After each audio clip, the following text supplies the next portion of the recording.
sky shall unfold,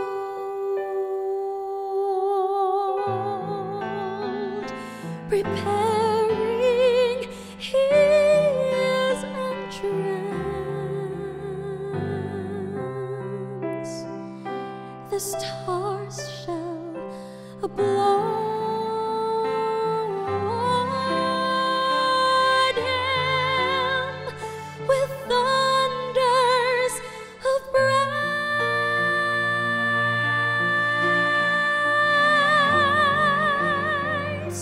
The sweet light in his eyes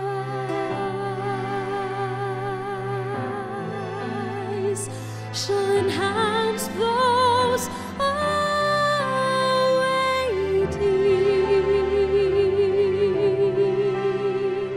and we shall behold him then face to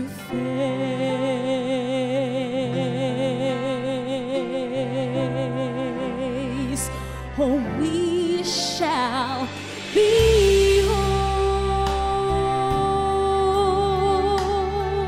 him. Yes, we shall behold him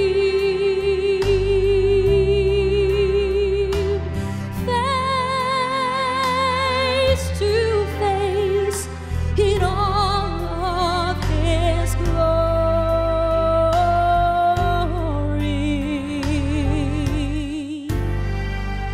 Oh, we shall behold him. Yes, we shall behold him face to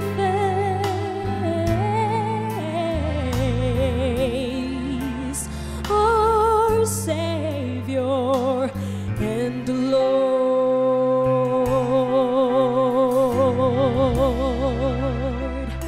the angel shall sound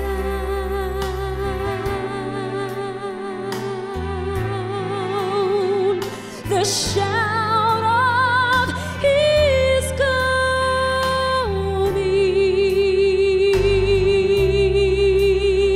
and the sleeping shall rise from their slumbering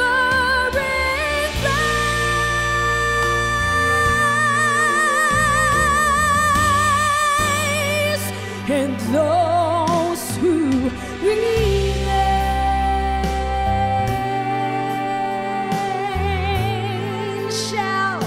we shall be changed in a moment, and we shall behold him then face to face.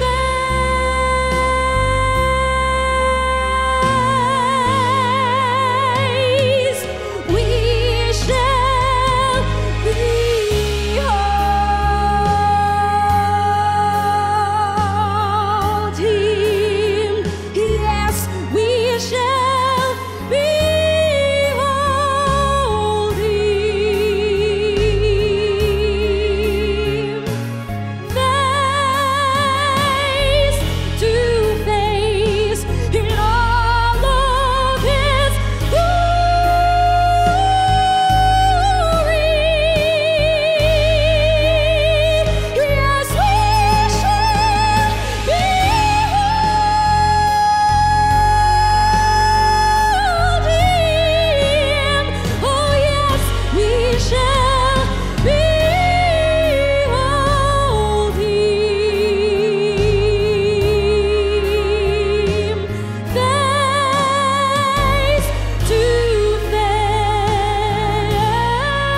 Mayong gabi kaninyo mga kaigsuonan sa ato ang mga kahigalaan. Nagpasalamat kita sa ato ang Ginoo bangod diining oportunidad nga managtigom kita dinhi do virtually nga dinhi makahisgota sa mga pulong sa ato ang Ginoo. Og kini usa ka series sa ato ang paghisgot dinhi sa pulong sa Ginoo. So starting this evening until the 7th, no, ika-7 nga gabi manag-uban kita dinhi sa ato ang series, sa ato ang pagtuon nga ato ang ini nga giuluhan nga the second coming, response and performance, no, ang pag-anhi sa ikaduha ni Jesus Christ, no, ang ato ang pagtubag ni ana ug ang ato ang performance mahitungod sa iyahang second coming. Og karong gabihon na kitay importante nga pagahisgutan o kini ato ang makit-an diha sa libro sa Pinadayag, chapter 22, kapitulo 22. Og ato ang makit-an diha that Revelation chapter 22 actually is the last chapter, no, sa tibuok natong Bible. Og naay usa ka istorya mahitungod sa usa ka bata nga nag-ingon siya sa iyang inahan sa time nga nag-adto sila sa church. Ingon niya sa iyang inahan, "Nay, kung mudako gani ko, kay impressed kaayo siya sa iyang pagpaminaw sa pastor, kung mudako gani ko, nay, gusto jud nako nga magpastor sab ko." So nag-ingon ang iyang inahan, "Maayo ka na nga desisyon dong, pero unsa may nag-encourage nimo ngano nga gusto man nimo mo pastor?" Ingon niya, "Kay sa ako ang nasabtan din hirunay, mas nindot kung pastor kay motindog ra ka diha sa front unya musinggit o kana sayon kaayo compare sa mulingkod ta dinhi unya magpaminaw lisod kaayo." Mga kaigsuonan, kining mahitungod sa second coming ni Jesus Christ, mauning ato ang gisinggit, mauning ato ang gisangyaw, mauning atong gi-share sa uban, mauning ato ang announcement, no, mauning ato ang giwali ang mahitungod sa second coming ni Jesus Christ. O ingon pa nako ganiha sa Revelation chapter 22, ang conclusion, no, sa tibuok Bible, makita naton diha that there are actually these three announcements about the second coming of Jesus Christ. O kana makita naton diha sa Revelation 22 verses 7, 12 and 20, no? So tan-awon naton kining mga announcement diha mahitungod sa second coming ni Jesus Christ sa Revelation 22, 7, 12 and 20. Conclusion, no, sa libro sa Pinadayag o sa tibuok nga balaang kasulatan. O makaingon ta nga kini nga mga announcements, maingon nato nga kini is actually a threefold announcement. Ingon diha sa Revelation chapter 22 verse 7 sa English, nag-ingon siya, "Behold, I come quickly.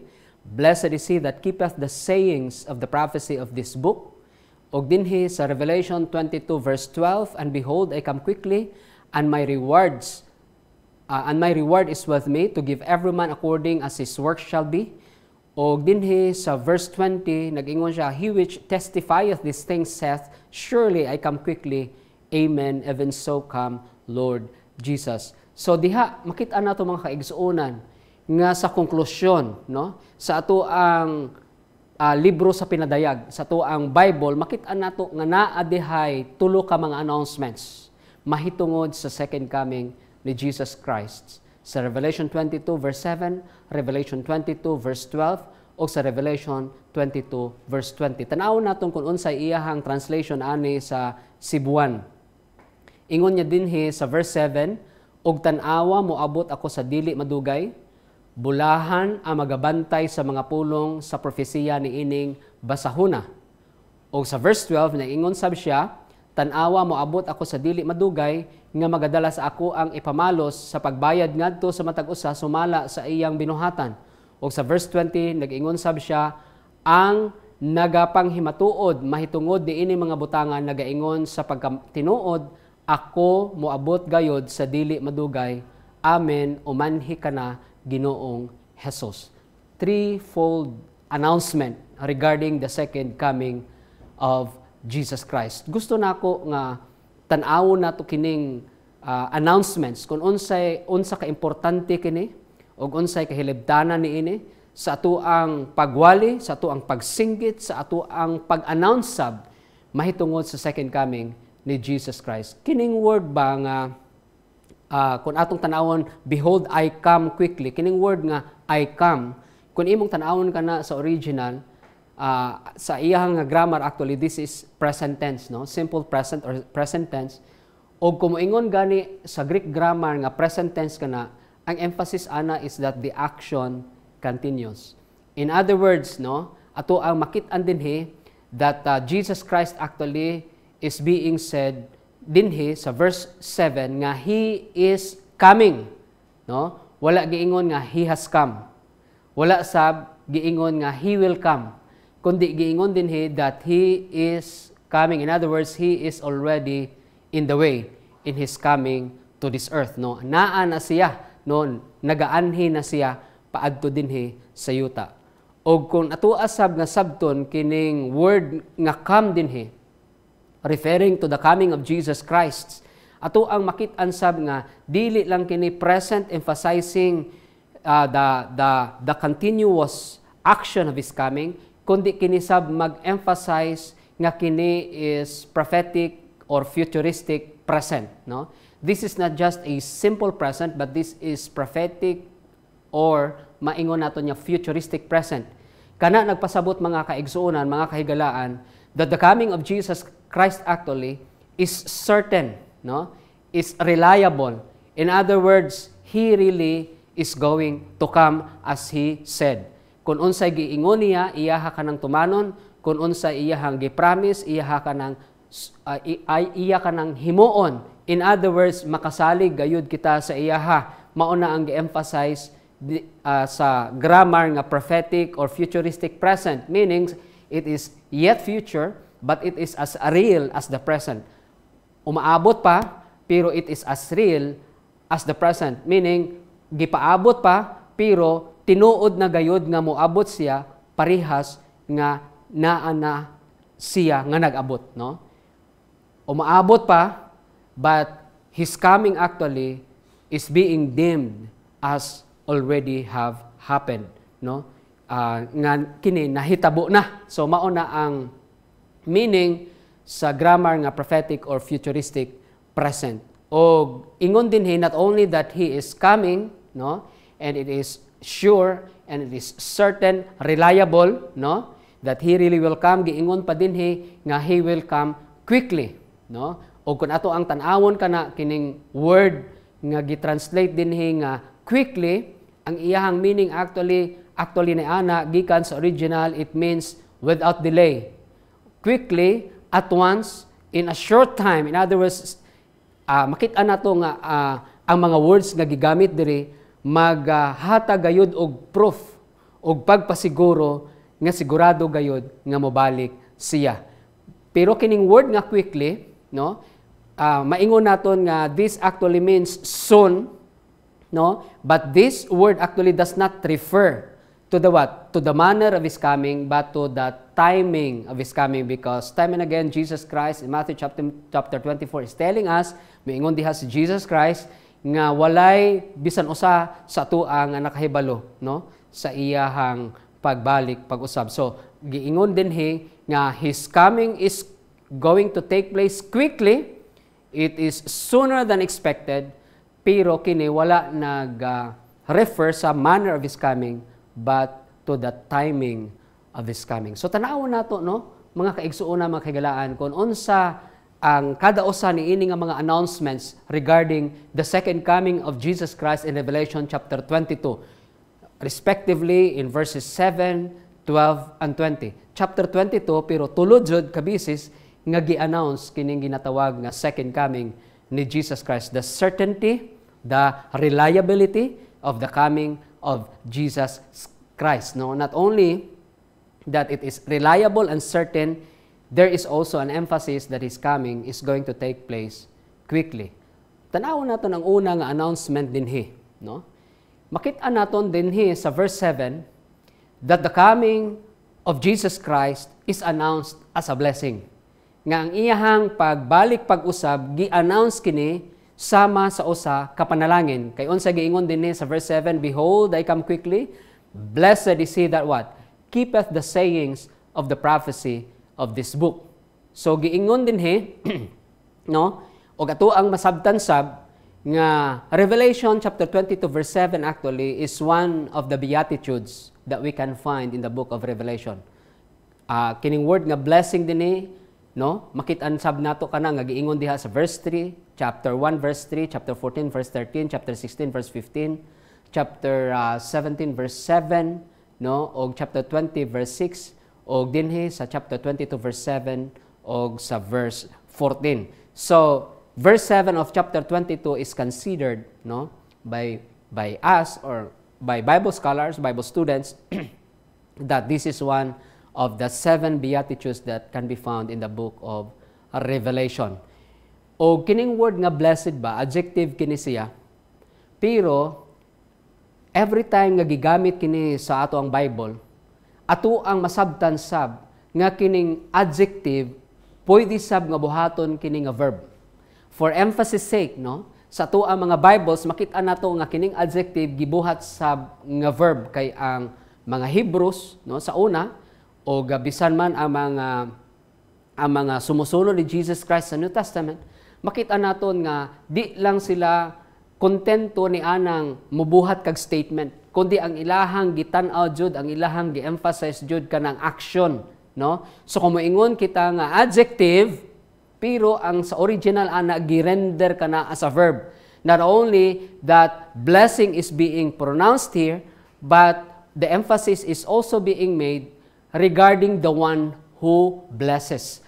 Mahitungod sa usa nga siya mao ang nagahatag og panalangin. So that's why nga dinhi dili lang blessed is the one that keepeth the sayings of the prophecy of this book, but we can also see adjective turning it, rendering it as a verb, that God will bless those who keep the sayings of the prophecy of this what? Of this book. Gusto nako nga ato ang masabtan mga kaigsuonan, no? Nga dinhi gi-announce ang second coming ni Jesus Christ as a what? As a blessing. Kinsa man ang panalanginan sa Dios. Klaro kaayo nga giingon diha, God will bless those who what? Who keep the sayings of the prophecy of this book. So the word keepeth here is present participle and should be translated as what? The one who is keeping the prophecy in this book. Siya nga mobantay, mosunod gayod, no? Siya nga motuman, no, sa mga giingon sa makit-an dinhi sa basahon sa kasulatan. Siya nga nagtuman niini, siya gayod mao ang panalanginan sa Dios. Dili katong nagrebelde oy, dili katong naglapas, dili mosunod sa Dios, kundi ang iyahang panalanginan lang kato sila lang jud nga nagtuman diha sa pulong sa Ginoo. So klaro kaayo no nga kining announcement, klaro kaayo nga very specific that this announcement about the second coming of Jesus Christ is an announcement about His blessing. But this blessing is not being preferred to all. This is not universal, no? This is rather exclusive. Because dinhi ato ang makitaan that this blessing God will do to those and only who what? Only those who keep the what? The words in this book, the prophecies in this book. So ang una nga makita naton dinhi about the announcement regarding the second coming of Jesus Christ, verse 7, is that His coming is announced as a blessing. Para kay kinsa? Para sa ilaha nga motuman sa iyahang mga pulong. Ikaduhang announcement nga maato makit-an dinhi mahitungod sa second coming ni Jesus Christ, mauto ang makit-an naton diha sa verse 12. That the second coming of Jesus Christ is announced as a what? As a reward. Ingon dinhi sa verse 12, and behold, I come quickly, and my reward is what? And my reward is with me. No? To give every man according as his work shall what? Shall be. So kung atong tan-awon dinhi sa Cebuan nag-ingon siya, tan-awa mo abot ako sa dili madugay nga magadala sa ako ang ipamalos sa pagbayad ngadto sa matag usa sumala sa iyang binuhatan. So ato ang makit-an dinhi mga kaigsuona, no? nga the second coming of Jesus Christ is first announced as a blessing, secondly, it is announced as a what? As a reward based sa verse 12. Og dinhi ato ang makitaan nga kining reward kinsa makadawat ani mga kaigsuonan. Sila lang ang nagano, na sila kining reward duha ni siya, either punishment, no, or reward, no? Punishment para sa mga ano, base sa kung unsay binuhatan nato, no? Or reward base sa atong binuhatan. So punishment or reward based sa kung unsa ang atoang gibuhat. I just hope mga kaigsuonan, mga kaigalaan nga di nyo ko ma-misunderstand, no? Nga masabtan nyo o masabtan nato tanan nga kung moingon gani kita og salvation, no? Kaluwasan kana actually is all by grace apart from the performance of the what? Apart from obeying or keeping the law, no? So ang kaluwasan base lang jud kana sa gitawag nga bugay or kaluoy sa Dios, no? It is actually unmerited, wala nato kana gi pangabudlayan, no? Wala nato gi trabahuhan.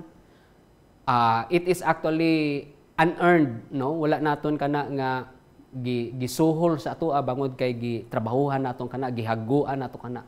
Salvation actually is given to all of us freely, no? O kana gihatag sa Dios atoa all because of His what?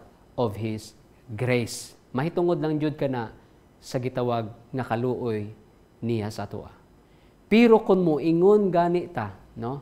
O gitawag nga judgment or paghukom, klaro kaayo sa ato ang Bible nga ang judgment actually is based on our what? On our works, no? Nga kini gibase sa kun unsa ang ato ang gibuhat, no? Tagaan tag reward based, no? Matag usa ka nato tagaan og reward sumala sa ato ang mga mga binuhatan. So salvation is based on grace, but judgment or God's judgment is based on what? On works. No? So mauna nga dili naton kana pagkalipatan o maingon gani tag salvation mga kaigsuonan kana gihatag para sa tanan. No, gihatag para sa tanan, no? O kung maingon gani kita mga kaigsuonan o maumayo na rason ngano nga muwali ta para sa tanan because salvation actually is being what? Is being given to all. Kung maingon gani ta mahitungon sa pagbuhat, sa pagwali, no? Kana sab maingon nato nga gibuhat nat kana pagabuhaton sa tanan sab, no? Nga tanan ta mutabang para sa pagbuhat sa pagwali, no? So mauna, no, salvation is for all. And preaching of the gospel is also to be done by what? By all, by every one of us. That's why sa Seventh-day Adventist Church, sa tuang church gi-emphasize naton time and again kining ginatawag nga TMI or total member involvement. Because everyone actually is being asked, appealed to, encouraged to what? To participate in the work of what? Of preaching the gospel message.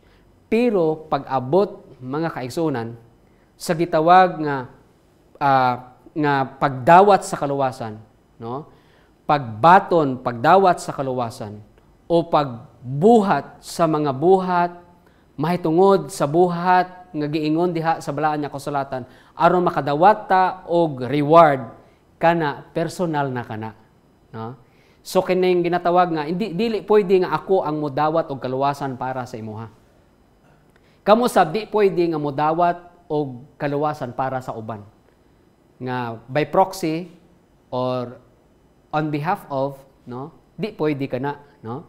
Nga ba kamo modawat og kaluwasan para sa kuha, dili pwede. The reception, no, of salvation actually is personal. Personal decision kana. O kanang pagdawat sab naton og reward, no? Personal sab na, no? Based sa atong personal sab nga unsa?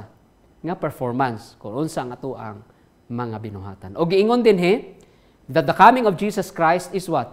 Is announced as a reward, no? Nga naa siya balos, no? Nga iyahang ihatag sa atoa. Naa siya magadala siya ipamalos sa matag-usa sa atoa O kini nga ipamalos niya gitawag kini nga bayad, no? Sumala sa atoang mga binuhatan. So please do not misunderstand me, no? Brethren, friends, ayaw mo og please I just hope na nasabtan nyo ko. Nga ang gi-emphasize sa Bible, salvation actually is always by grace alone. Pero judgment will be based on our what? On our works, no? Ang paghukom i-base kana ang pagdawat nato sa reward sa balo sa Dios atoa, no, bayad sa atoang mga binuhatan kana actually based kana sa atoang mga binuhatan. O kining Revelation 22 verse 12 makita naton that this is but just a rephrase of the Old Testament scripture. Nga asa man nga makita naton diha, for example sa Isaiah 40 verse 10, o makita-an sab nato diha nga ga-emphasize sa Psalm 28 verse 4, Jeremiah 17:10, Proverbs 24 verse 12, ingon diha, behold, the Lord will come with strong hand, and his arm shall rule for him. Behold, his reward is with him, and his work before him. So every time God will come, no? Every time there is this reference regarding the coming of God or the coming of Jesus Christ, no, His coming actually is always being coupled with bringing a reward, no? Nga kana giupdan, no, og pamalos nga iyang gida, no? O giingon dinhi, no, nga naa siya pamalos nga ano, bayad para sa atoang mga binuhatan. So mausab na ang gi-confirm sa Revelation 22 verse 12 na ay reference sa Old Testament, no. Og makita naton dinhi that every time ang ato ang Bible, especially New Testament Bible, moingon gani nga God is coming with bringing with him a reward, that would always refer to what? To Jesus Christ as judge, no. Si Jesus Christ mao ang gitawag nato nga judge. So during the second coming of Jesus Christ, he will no longer come as a savior. Kaya ang first coming niya, he actually came as a savior. But the second time around, he will come no longer as a savior, but as a what? But as a judge. And because he is coming as a judge, he is going to bring a reward with him. Kining reward, gikan siya sa original, no? Original nga pulong, nga ang iyahang kahulugan niini mao nga this is actually a payment for work done. Kini bayad, no? Bayad sa buhat nga ato gitrabaho, kung sa trabaho nga ato gibuhat, no.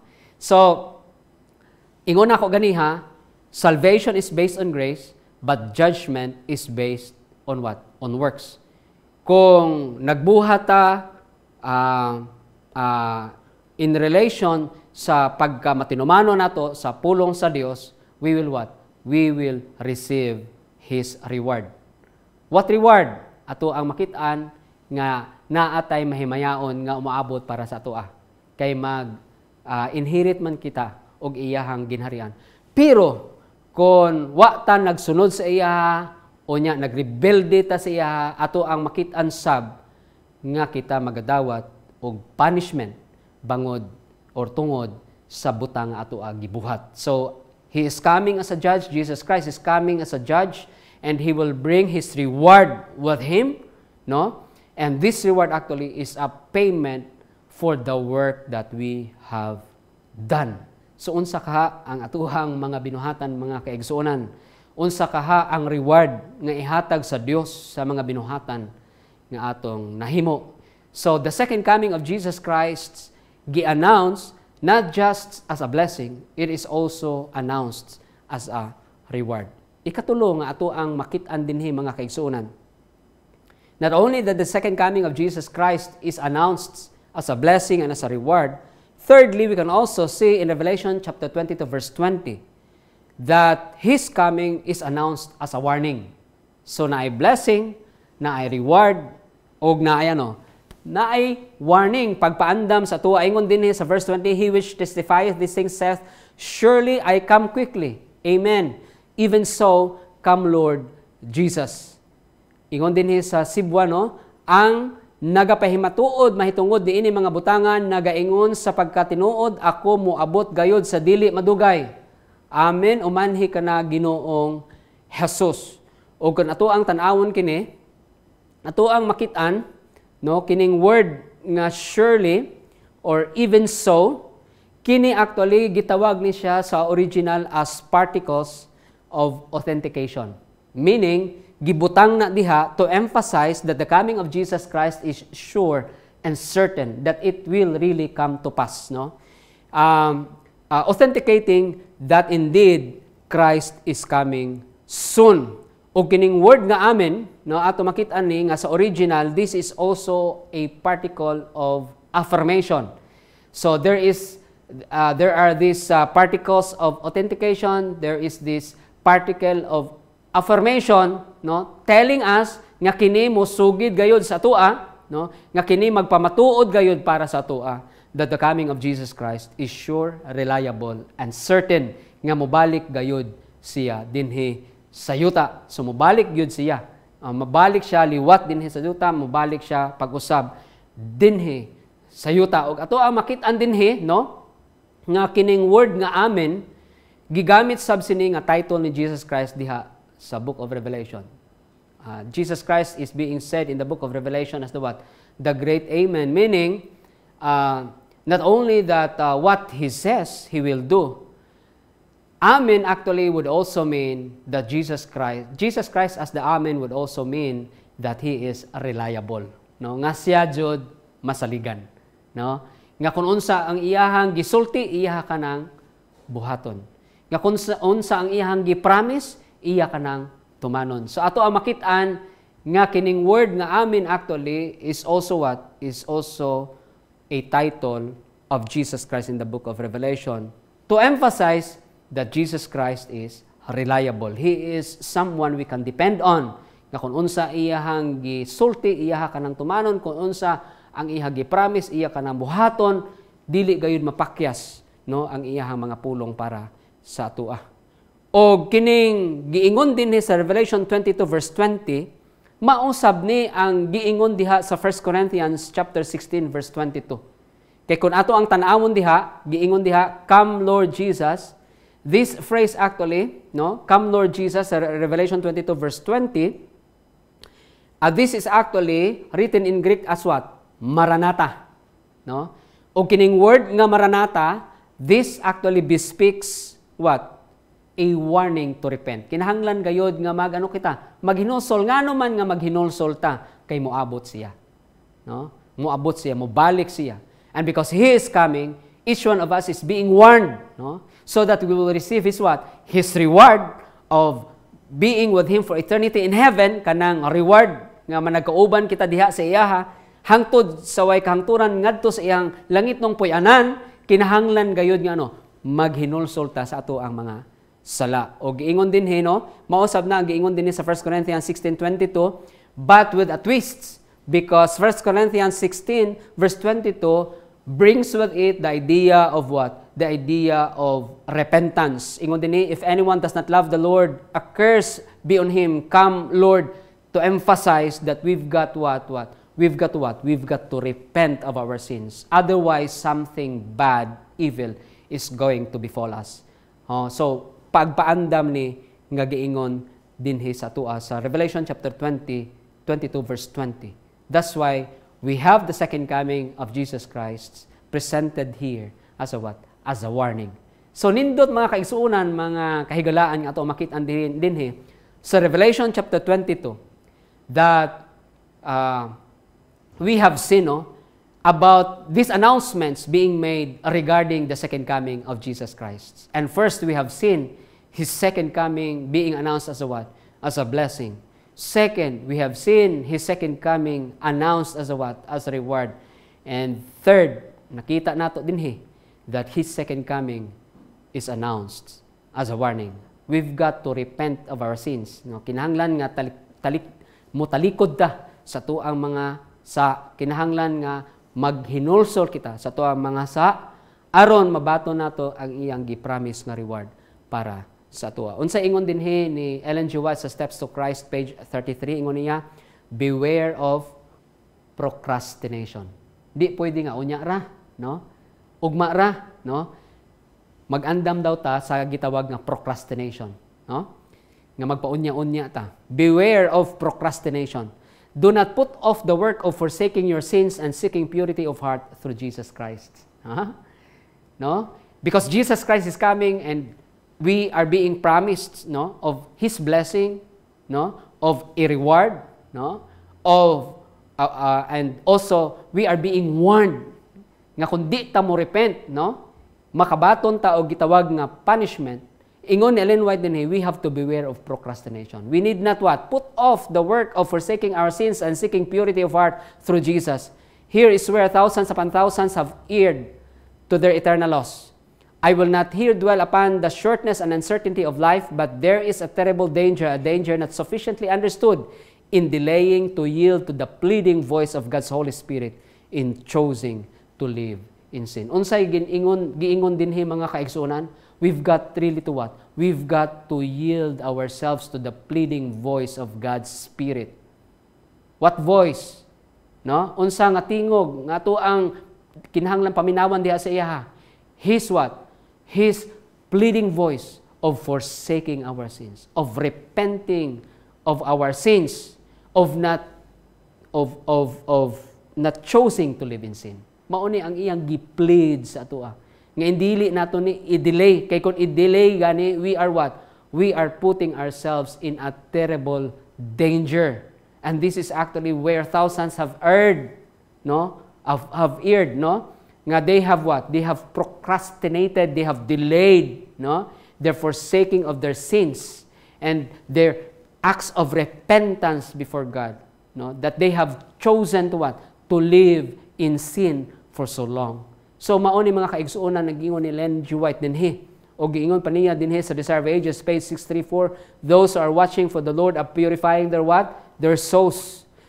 How are we supposed to purify ourselves as we wait for the coming of Jesus Christ? By obedience to the what? To the truth.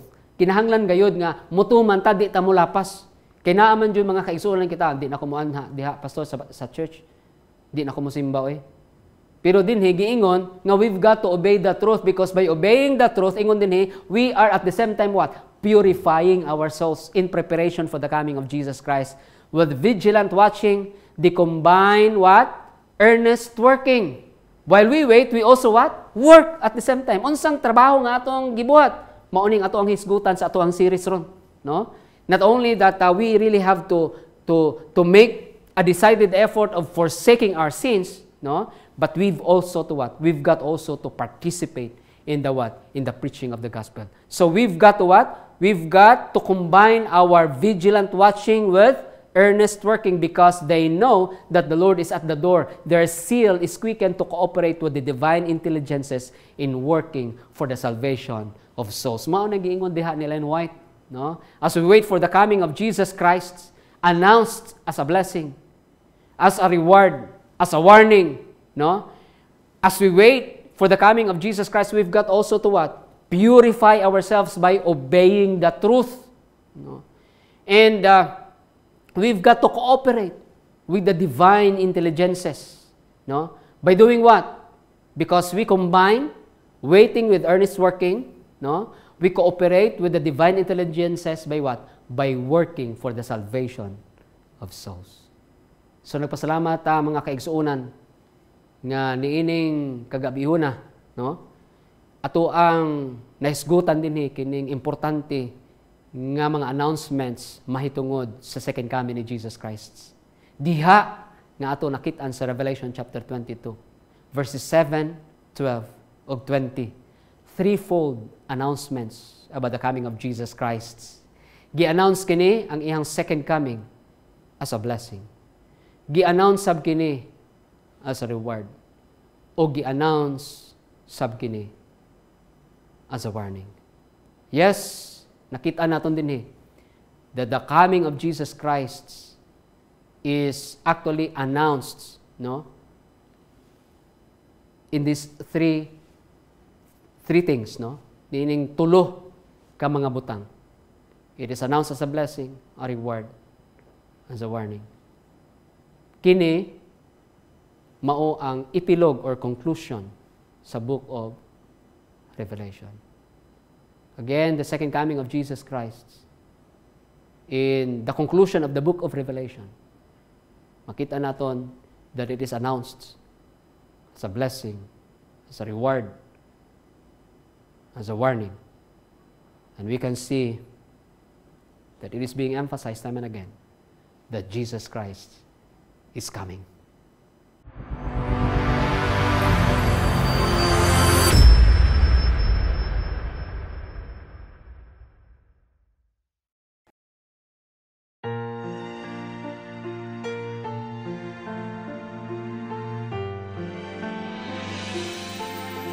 The sky shall unfold,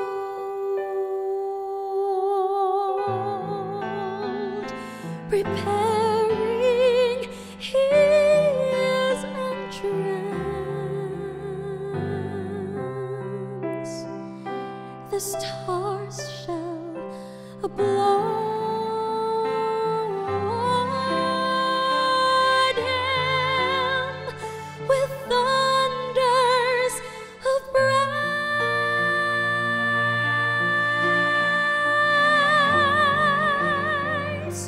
The sweet light in His eyes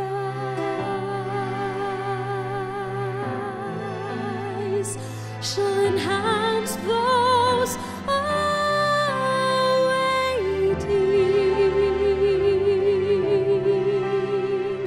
and we shall behold Him then face to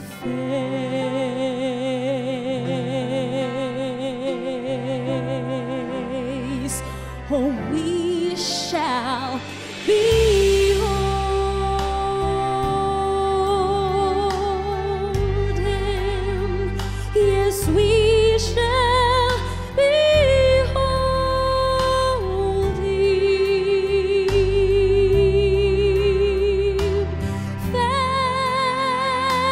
face to face in all of His glory.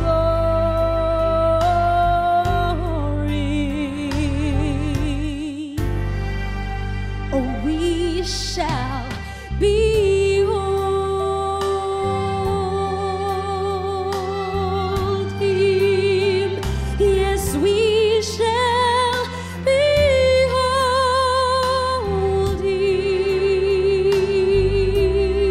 Him face to face.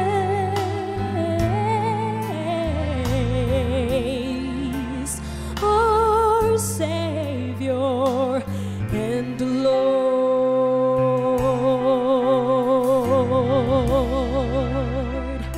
the angel shall sound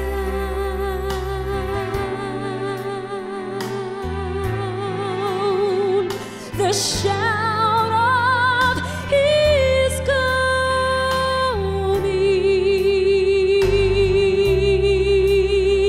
and the sleeping shall rise from their slumbering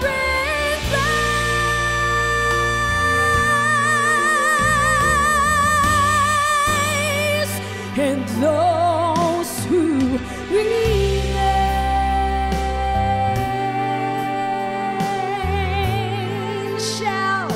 we shall be changed.